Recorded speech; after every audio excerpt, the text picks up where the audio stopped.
guys, welcome to my channel. My name is ReadingBear and I hope you are ready for some more stories. And today, we'll take a look at some new entitled people content. If you enjoyed my content, please don't forget to subscribe to my channel and post some bear emojis in the comment.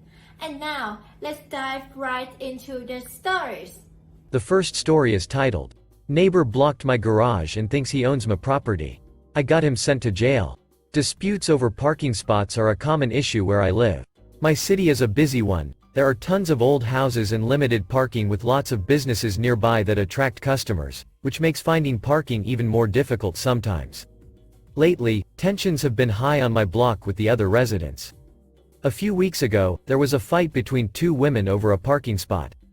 The cops had to be called to break it up, and I'm pretty sure one of them even went to jail. That's the kind of drama we have over parking here. All of the homes on my street are small.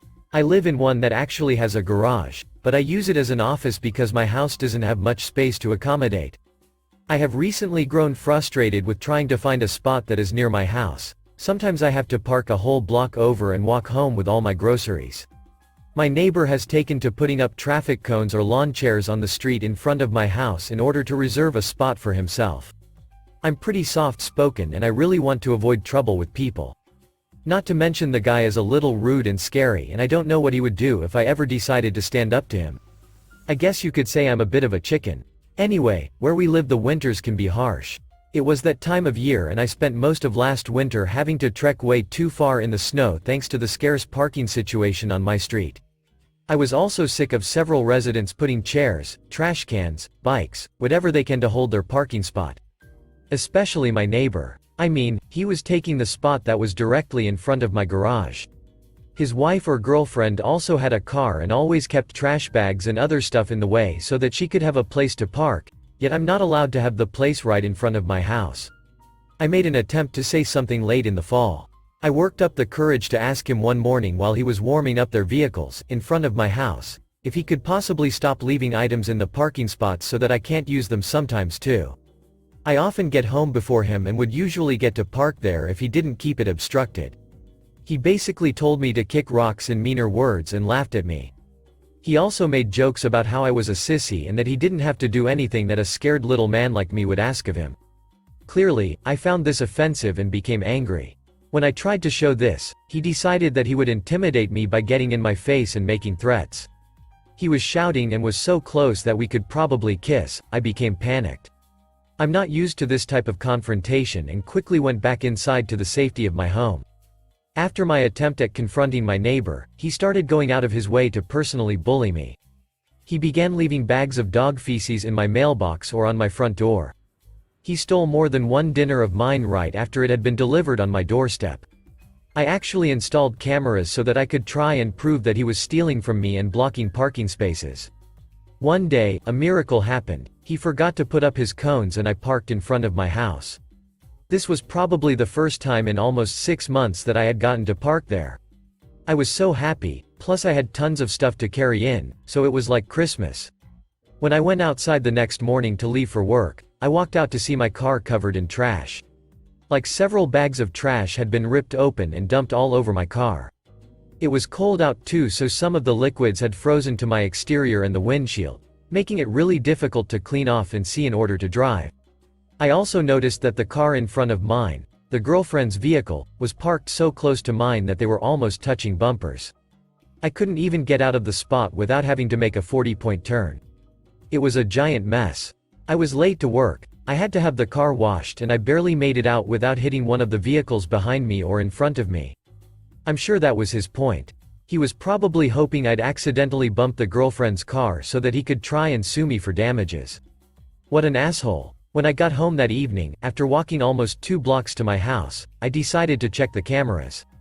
Thankfully, they caught my neighbor dumping trash on my car and showed him backing up the vehicle in front of mine. He actually did bump my car, but I couldn't tell with all the trash covering it. I kept that recording marked so that I could use it against him in the future if he continued to vandalize my property. While this guy's behavior is ridiculous, there are several others who do the same things as him to their neighbors.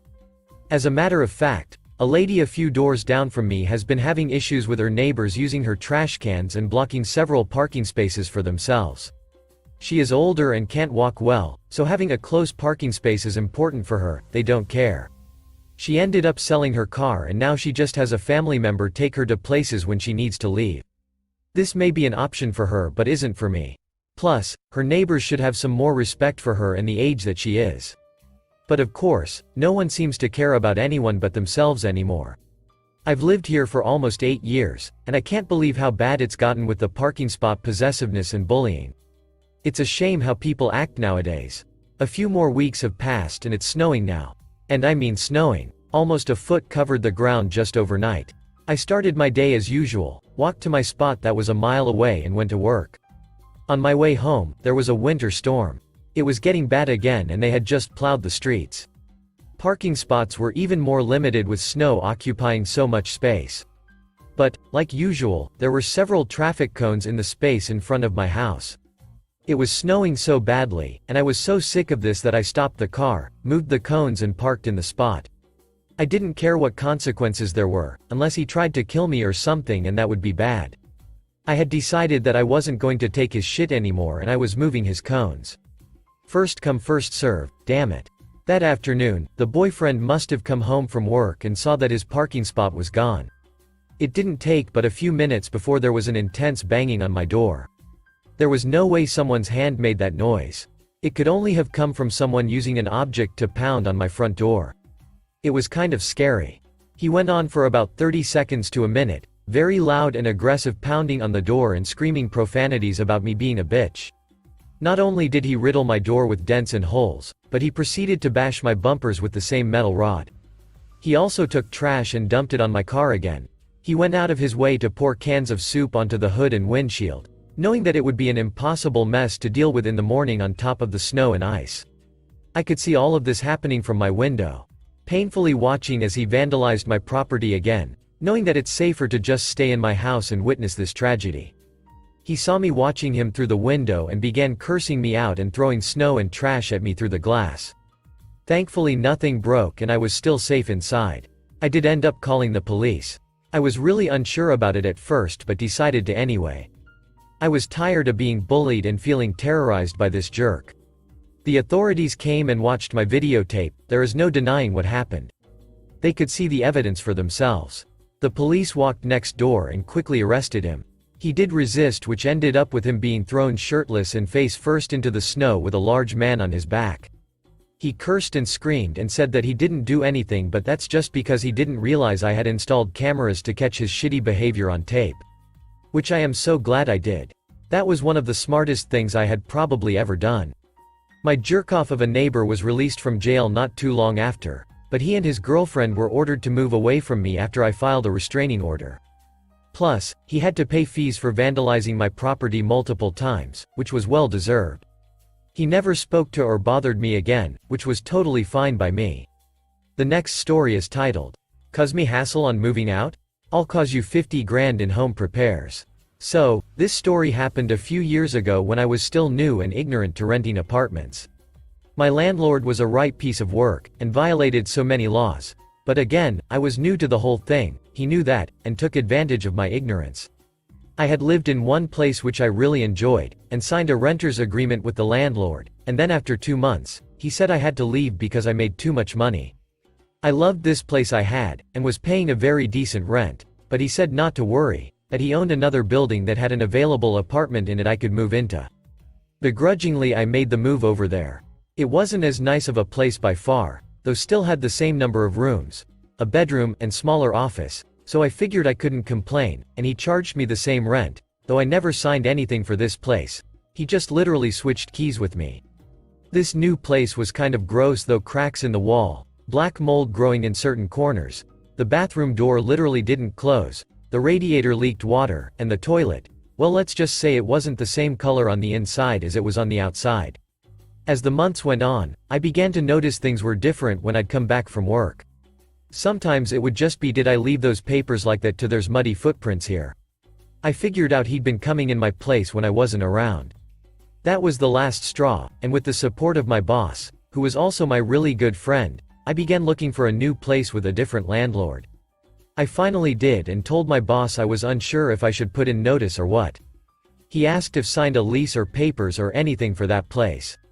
I said no. In his words he said, "Duck it, pack up your shit and move." Therein lies the most stressful move I have ever experienced. I didn't own a lot of things, but what I had meant a lot to me. I'd earned it. I had my best friend there helping me pack up my stuff. My best friend was also my boss's wife, and 2 of their children.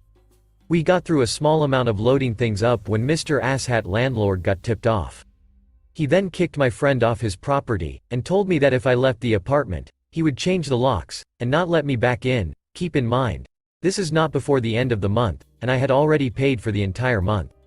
So, I sat in my apartment, crying, trying to figure out what to do. I called my boss, who was coming quickly because his wife and kids were there, and one of my brothers, and was scared to leave my apartment as I didn't want to lose any of my things.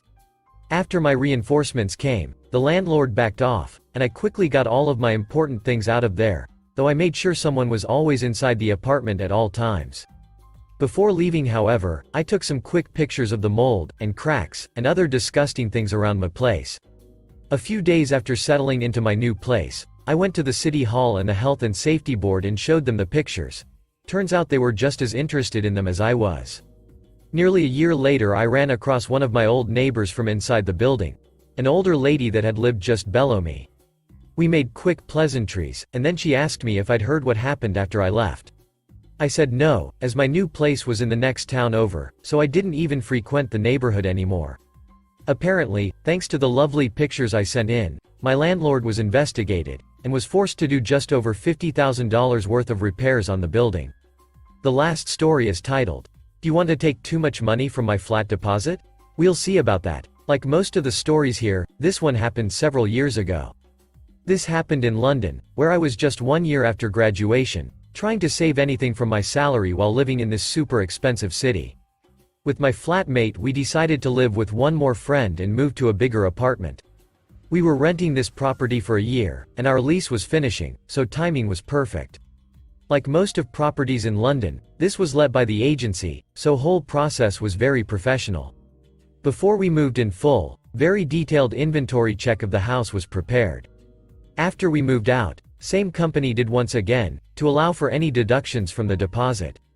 Deposit in UK is usually 6 weeks of rent, about £2,000 British.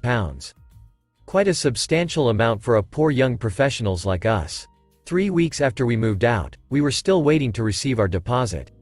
We already received inventory check done after we moved out, and flat was virtually in the same condition as when we moved in, except for a few bulbs we never bothered to replace. We started to chase the landlord, to give us money back, when he finally emailed us list of deductions. This included £120 for cleaning of the balcony, £125 for replacement of 5 light bulbs, £50 for blocked toilet, was never blocked, £50 for something else, etc. In total almost £500.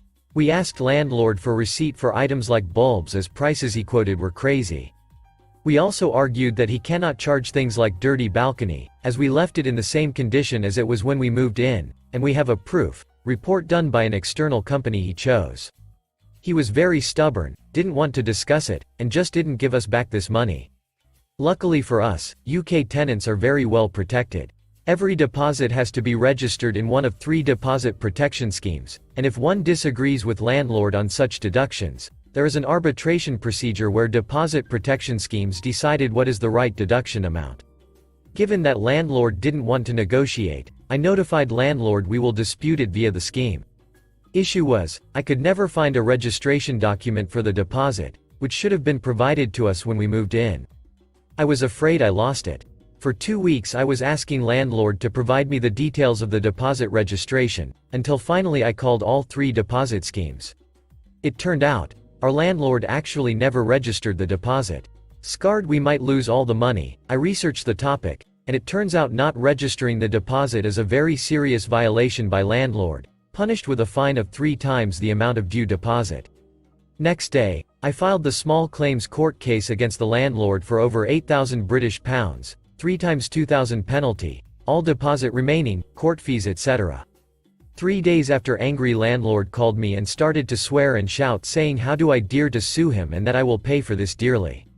I remained calm, just told him, well, I'll guess we'll see about that in court.